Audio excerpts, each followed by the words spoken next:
Tonight's special guest is Annah Stretton. The name Annah Stretton can be found on 30 women's fashion retail outlets throughout New Zealand and Australia. But tonight we talk to Annah about her new book, Rock the Boat. Its theme, Get What You Want and Succeed at Anything. Annah kindly gives away 3 of her new books, plus 3 copies of her previous book, Wise Heart. We welcome Annah Stretton as our special guest on The Beat Goes On. A fabulous welcome to Annah Stretton. Oh, thank you for having Wonderful me. to have you on in our humble little studio. Oh, look, it's wonderful to be here. Thanks for inviting me. You must be one of the proudest women in New Zealand. You've set out, and today you have, is it an empire? 30 stores throughout New Zealand and Australia? Gosh, you must be proud of yourself. I don't know. There's a lot of things, and there's been a lot of touch points. It's been a wonderful journey, and 30 stores trading profitably would give me the empire that I want, but there's always going to be sort of tweaks that can be made to any platform of operation. So, for me, it's still a wonderful journey, and I still love it, and I think that's what's important. Well, you're always going to get out of 30. 10% are going to be doing super well, and the 80% in the middle are going to be doing very fine, and there's always you've got your stragglers. You've got your stragglers. So it's a mix that's constantly being tweaked. But for me, I think the key thing to being in a business like mine, which is extremely creative, is making sure that you stay in love with it. That's key to actually being successful in this world of fashion. Well, while you're doing all that, you've written actually 3 books, and here is the latest. You actually find time to write books. Yeah, well, I had a hefty dose of contribution as well in the book. But yes, I do, because there's a lot of time that I travel, there's a lot of time that I reflect, I'm surrounded by a great team. So there's certainly time that I can start to put some of this this knowledge that I have into a book like that, which enables me to share more freely and more extensively, I suppose, than perhaps getting in front and speaking or nurturing, mentoring, or doing some of the other things that I do. And you went through that barrier. I always call it, you started a business off by yourself on a small farm in Morrinsville, and then one day you got so big that you actually had to trust somebody else to do the work. You couldn't do it all yourself. Well, you've been through that barrier. Yeah, and a lot of people ask me that too. A lot of people will say to me, that's the one question that smaller business will ask, how do I trust someone? How do I hand that over? They'll never do it as well as me. Exactly. All but that you've sort learned of thing. to do that, yeah, absolutely. There's 120, I think, people on the payroll, and they vary from where they operate from or what they do, the type of jobs that they have. So. And you would drive yourself mad trying to check up on 120. I'm a little bit anally retentive around that. I do like to pop into a retail environment. I do like to get my hands dirty. You can often find me getting involved in one of the dispatch operations that'll be happening from our head office, and that's purely because I like the exercise too. I like to get down and amongst it. So, I'm no prima donna sitting in an ivory tower. I'm still very much, in amongst the thick of it. And once again, it's that connection that I find so important. Now, this is a baby boomer chat show. Baby boomer? Baby boomer. Our audience is, they're all on the right side of 50. Now, how important is the baby boomer audience, the woman over 50? Yeah, of course she's important, and she's going to become increasingly important. But for me, I think our handwriting and the clothing and the frocks that we design are about someone who enjoys the way that we design, the way that they fit their body, rather than just saying, hey, these frocks are for baby boomers or these frocks are for 18-year-olds. So it's about enjoying the handwriting that attaches to that designer. Isn't it like a great artist? You go out and buy a painting, not because you're 50 or you're 30 or you're 20, you just love that piece of art. So same with the frocks. I totally feel it's about really coveting a handwriting. Where did it all start? I was born in the Wanganui, but we left there when I was 6. So most of my life has been in Havelock North and the Hawke's Bay. So you could, I suppose, the Hawke's Bay's claim to fame must be around Paul Holmes. I even went to the same school as Paul Holmes, but he was a little bit older. So but I am heading there very quickly.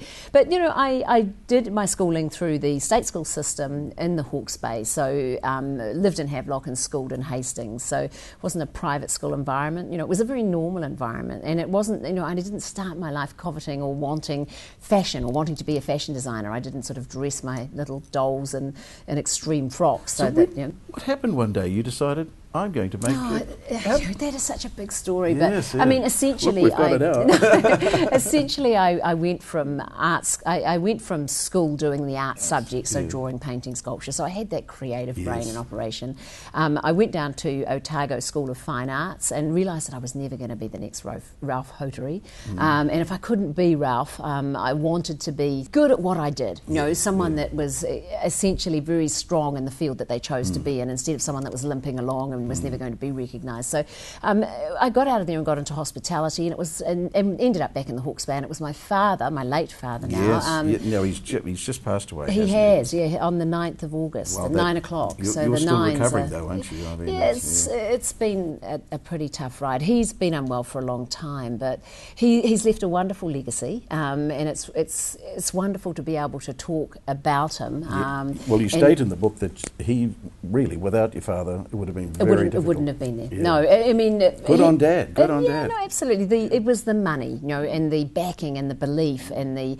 and initially, in the early days, like I assume a lot of parents would be, a little apprehensive. Is she ever going to get this? This seems like a bottomless pit that I'm pouring all this money into. And then suddenly saw that, I was relatively capable around the business. But just going back a wee bit, he and my brother were the ones that convinced me to do an accountancy degree. Now, I have the left and the right brain sort of fully operating. Side, because... And then you need the detail side. I mean, it was a dare from them because they felt that I was a bit of a no-hoper in those days, sort of working hospitality and spending too much time with boys and rugby, attending the rugby and doing those things that young girls do to sort of be in the right spaces and places. But, I took up the challenge. I studied accountancy. I studied through the Ernst & Young firm of accountants. And here I am today with Hasn't it stood you in good stead? Huge. Yeah. And it is, for me, any business, and especially the creatives, is 80% about the business, 20% about the products and services. So that 80% is incredibly powerful if you know how to do business, how to run a business, and I simply do. You did say something about your dad, and I'd love to have that better explained.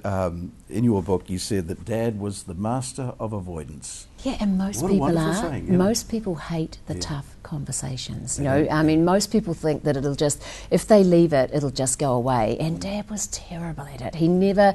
confronting people about the situation. Never did it. Even when things got incredibly difficult, he would get so wound up, he would discuss it with everybody else about how he was feeling and how he wanted it to play out, but he never was able to tackle the source and sit down and say, look, if it was, say it was something that was concerning him about me, he was never able to sit down and say, hey Anna, I don't think the pathway that you're travelling is correct. I'd like to get you to stop. I'd like you to get you to think a little differently around this. He was terrible at it, but most people are. I don't meet many people that enjoy the tough conversations. I think I'd be very much like your father. I try and avoid confrontation and hope that it will go away. I was dealing with a situation on my way up here today where, it was a particularly difficult in a store environment that we're collaborating in, and everybody had walked away from it because two girls were clashing and they didn't know how to put them back together, and we needed to put them back together, and I had them put back together before I got to you today, and this has been going on for 3 or 4 months, so it was getting them to think differently about what the outcome could be here if they collaborated and worked together. They don't have to be best friends, but they have to want success in our environment, and they can both achieve that if they think differently. So I've learnt this wonderful skill, and it's come from this very black and white perspective I have of the world. I think like you, I think like a man, and not many women do that. They get so caught up in the drama of the moment. I don't. I stand back and see what it is and try and fix it. And so that Dad was terrible at that. And as I said, it's not just Dad. So many people are. Yeah, you've gone on to another subject now, which I think is interesting. Women as business people. You've always been a great supporter of women to get out. Can they sometimes be their own worst enemy, women? Not can, they are. Oh, they are? They are. Yeah. They absolutely are. Explain further. It's that last rung on the ladder. It's the last cab off the rank. It's the, I'll get the kids through. I'll do what needs to happen here. I'll be the one. I'll be the sacrificial lamb here in the relationship. It doesn't matter where they find themselves in whatever environments. They underplay all the time about skills and abilities, what they can achieve, invest investing in themselves, how far they can take the learning thing. And you're employing so many women, as I do. If a child is sick, it is the woman that goes home, and I'm often sitting there saying, well, where's your husband today? Yeah. Couldn't he drop everything and go home? I mean, and still, in this generation and in this millennium, it's still not the done thing. We're still very much the caregiver, the nurturer, and a lot of us want to be there, and I would never want to change that. But I also think we can have it all. Yeah. I am a mum, and I'm married, and and I do all those things as well. And my children are my greatest achievements. And no matter what the accolades I've had through life or the stuff that I've done, it's my children that are the great leveler, the great balance. They are the two things that I refer to as being my greatest achievement. So I am a mum through and through, but I've never seen myself as sort of being an extension of my children or an extension of my marriage. I see myself as Annah Stretton, and I fit my skin very well. Look, I'm going to agree with you wholeheartedly here, because I've always thought about that your child or your children are always going to say, gosh, I remember Mum. There's a great saying, do you live with your children or your children live with you? Your children need to live with you, and that is about this fitting your skin comfortably, trusting who you are. That is about living your life well. And therein lies the values that you will pass to your children. Exactly. And that is what is so important here, not the time that you've spent. For me, it was about the quality of that time that I spent, the values that I instilled. And those have been the important things here. And what they saw in me and the way that they saw me strive for my dream and vision.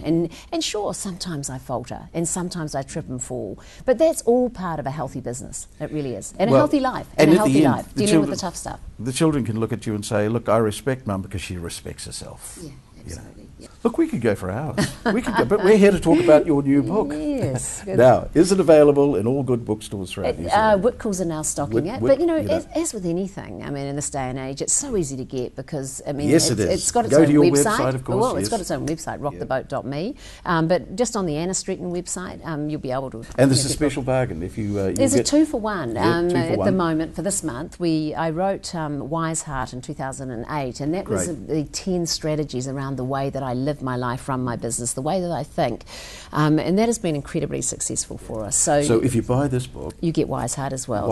What a deal! It's great, and it's now is the time to be thinking about these sorts of things as stocking fillers or Christmas presents for Google, so easy. Just type Annah Stretton. It's the new business card, isn't it? You just type it in and up it comes. Now, what we always do, we always twist your arm and say, could we give 3 of these copies away to our viewers? I'd love to. Well, the 3 twofers. So 3 2 for 1. Let's give them. Gosh, that's even better. so now we always have a very good little question, so they put in the subject line to qualify for the competition. So what would you like the question to be? Oh, I think you can make the question. You've read and got the notes. So if you could email Jared at The Beat Goes On, and in the subject line, the question is, what is the name of Annah's new book? And of course it's Rock the Boat. And if get the entries in as quick as possible, and we will send 3, 6 books out altogether. Yeah. Wow. Yeah. What about the steak knives? Yeah. Well, we could do the styling vouchers. Well, as I said before, Anna, look, we have run out of time, but we could go for hours. But in the end, you've created a wonderful empire. And if looking back now over those wonderful years, would you do exactly the same again?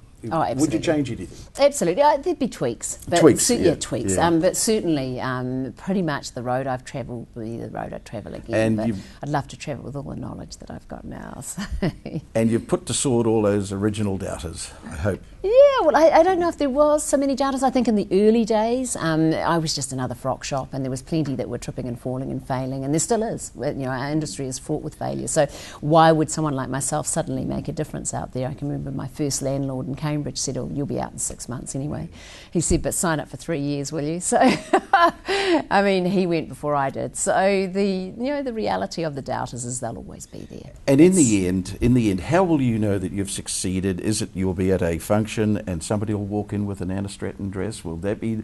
What's the sign that gives you a really great feeling of satisfaction? Yeah, I see that a lot, which is wonderful, and I'd love to see it more. You can never had a lid on being at a function. It wouldn't be wonderful to be at a function and everyone was in your dresses. So no, but I think for me it'll be the legacy that I leave, the difference that I make, the work that I'm now doing with other creatives, the work that I'm doing philanthropically, the way that we haven't even touched. No, I'm so sorry. No, that's okay. But the way that I'm developing my personal brand to to leave that legacy where I'm making a difference now. So, I've had the success, I've set up the formula, and really, I've achieved a lot of what I want to do in the rag trade. So there's some other areas now that I'd like to touch on, and I've started to speak globally, which is wonderful. I've started to support some very strong philanthropic initiatives. But the other thing is taking others into my company and nurturing them within there. So wrapping them up in those angel wings and getting them ready to fly. I've thoroughly enjoyed the book. So that's the type of thing. So it's not all about the fashion and the frocks anymore for me. It's very much about this personal speak that I want to develop.